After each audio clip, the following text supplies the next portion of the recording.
Yeah, it's time for the Crown Vic. We had issue with leaking intake gasket a few months ago, and when we did it, we found the intake was bad, but we rolled with it and said, well, we're gonna get a year at most out of it. But yeah, it didn't quite make it 1 year, but it just became a lot worse. See, now it just split. The whole intake, it looked good from the outside, but we could tell these ports weren't too good, and yeah, but now it just split. So there's nothing holding the gasket in anymore. So well, ordered another one. Waited a few days. I went with the Dorman. The Dorman intake, which is a little bit different because it incorporates the gasket. You see, they just pressed inside the intake. See, you can take them off. It's kind of a problem solver intake. It comes with the crossover, the aluminum crossover pipe. Has all the intake were changed over to that design. It used to be plastic and would crack because this is also the bracket that holds the alternator, and it's got a 200 amp alternator on these cars, so it would break that and it would crack. So that was the first mod they did, and Dorman, they went with a gasket-less intake. So you see there's no gasket to put on. You just go with your intake, you put it in, and you're good to go. So that's what I'm doing right now. Clean all that up.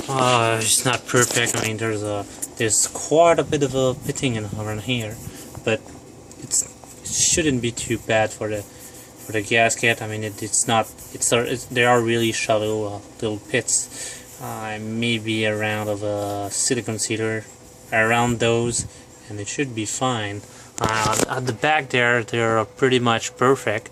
It's only these two in here, so yeah, that's where I am right now. It's it took me an hour and 25 minutes to get there, so I really doubt someone can do it any faster than that. Maybe, I don't know. It really went well. So it's the second time around, so it's always faster. I think it was I didn't check the time before I started, but I wasn't here before 4:15, and so it's 5:15, 5:25 right now. So, and now I'm ready to put in the new intake. So as you can see, it's already docked. So now I just got the intake set up on this, so it's all cleaned up, and it's ready to torque down. So yeah, wasn't too bad of a job because kind of got it. It's the second time around, so it's the second time around that I do this, so it's not that big of a deal, and it goes really fast. Yeah, take a look at that. Made in USA. Yeah, looks like some things are still made in the USA. That's good to know.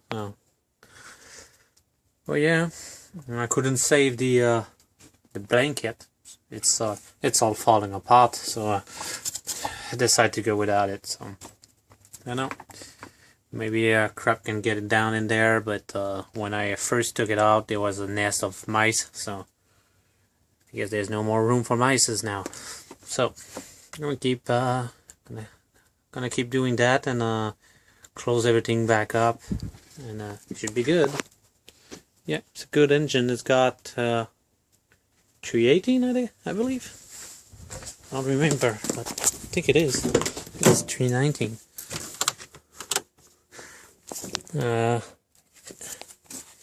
Yeah, 319. Sorry you can't see. There's not a lot of light, and the battery is unhooked. So. I don't know. It's got a yeah. They have a kind of a press fitting like this. I don't know if the other one had that. No, this one doesn't have it. So I guess they had to drill something and put these cap. That's weird. That's weird. I'll have to transfer the sensors here, the coolant sensor that goes in here, and I noticed this is different. It's got freeze plug on both sides, and the other one doesn't have that. But it doesn't change anything, except that it might be another place it could leak. But it's brand new, and it's the updated design. I kind of trust this company too. So you should be fine. So let's get the bolt in. Here's a little quirk about the job. This is the third bolt you gotta torque. This is kind of a crash protection or something of the sort. It needs to be bolted down in here, one here. And what happened is you cannot bolt this bracket on because otherwise you cannot get the fuel injectors in. You see, it's right in there. Anyway, right here. So yeah, there's no way to get that in there. So you have to keep this bolt for last, and to keep the bracket off of the car. Otherwise, it doesn't work. So it's really good for the instruction, but if you have this bracket, there's no way you can do it like they ask you to. And this is common sense would dictate. Yeah, you start from the center and then you move back. They even number them, so you cannot get it wrong.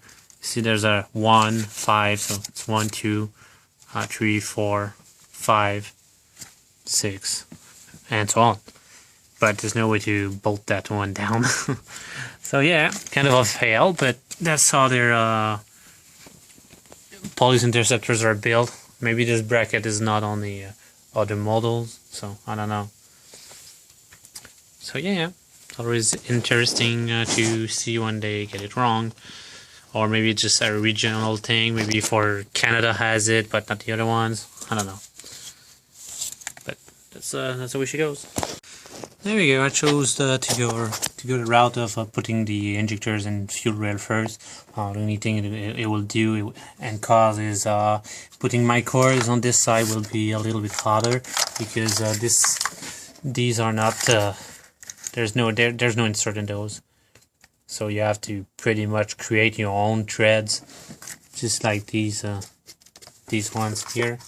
See, there's nothing in there, so you really have to push hard and twist it at the same time. But yeah, I just wanted to be sure it would be tied in the right sequence. Doesn't matter that much, but yeah, it's a plastic intake. Just try to be careful. So, but yeah. It's pretty. It looks like a decent intake. There's a few things I don't like these that are not threaded. I would have preferred them to be, but yeah, overall, it's much better. The surface which chills against the head is much better because the other one was plastic gasket, and then with these, and then the intake which is already plastic. So what Dorman said, well. What Dorman did, because this is how it was before. It's a plastic gasket with inserts in there, and then you have the plastic intake. But what Dorman did, they incorporated the gasket inside the manifold. So you just only have the manifold and some bigger seals, which they're thicker. These seals are a lot thicker and they look better. So that's it. So now I'm gonna put the throttle body on. No, I'm gonna put the coil first and then the throttle body. Okay, so my cores and injectors are in, as you can see. So yeah, the best way to do this is to leave this one slack. You have to put a bolt before you put a bracket, but you leave it slack so you have room, and you can move this a little bit inboard so you can reach this with a straight ratchet, because they are slightly underneath this thing, which is not perfect, but yeah, she was good. So now it's the throttle body, nice and clean. That's one of the reasons why it really sucks to work on cars in the winter. Is plastic all these cars are all full of plastic. You see, this is the PCP tube. Well, it just broke because it's so cold. The minute I moved it, it broke. So that was when I disassembled it. So took a piece of pipe and then slide it back on. At least it will get me by until I order another one. Yeah, because yeah, it's no longer my car. It's my brother's. So at least it's gonna allow him to drive until I get the new parts, because it's probably gonna be way too expensive here. So I'm gonna have to order it from the States. So the Dorman intake is not exactly the same. As you can see, this is the original revised Ford intake, and you can see the ports, they're narrow and they swoop down smoothly. If you see on the Dorman, they kind of bend up way more, and they don't cross over on the other side to before they reach the bottom where the throttle body hooks up. So it's not exactly the same. I do wonder if the runners are exactly the same length, but it's not a perfect reproduction, I guess, because they have to do something different to go around the patterns. So yeah, if you ever wonder what it looks like, well, that's it. So it goes on that side and goes straight down instead of crossing over and doing a smooth transition. So sadly, I think it's inferior to the original, but yeah, what you gonna do? Another one of those bloody clip broke off.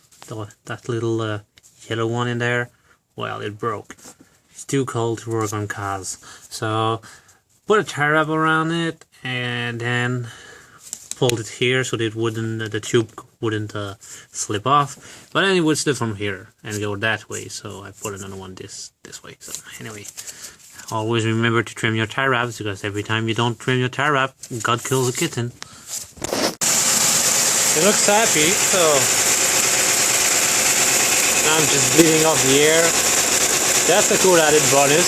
That's what they put in the aftermarket. So yeah, bleeding off the air.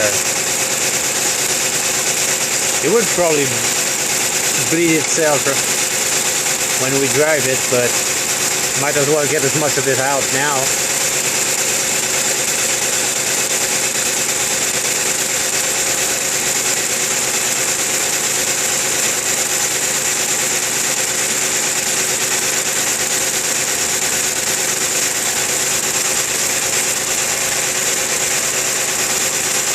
That's enough for now.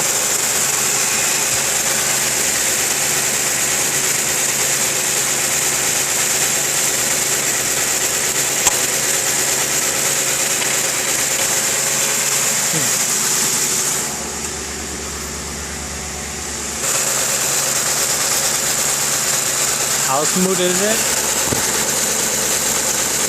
That's how smooth.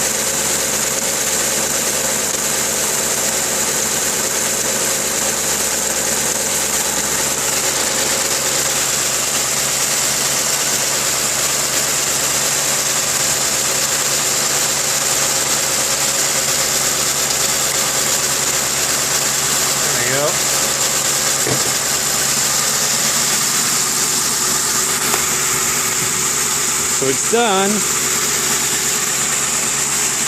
Took a whole lot more time to put it back together because I was tired. So I mean,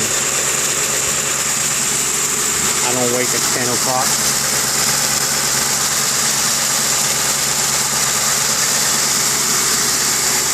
Seems happy. So that's it. Yeah, and that's the mileage right now, 218. Well, mileage, kilometers. So that's how long it's been running, and it's still really smooth. I mean, there's no reason to get rid of that car yet. So it's gonna keep working on it. Gonna keep wrenching on it, and yeah, the next thing to go is probably be the rear end, because they're known to fail right around 300k. So we'll see how that goes.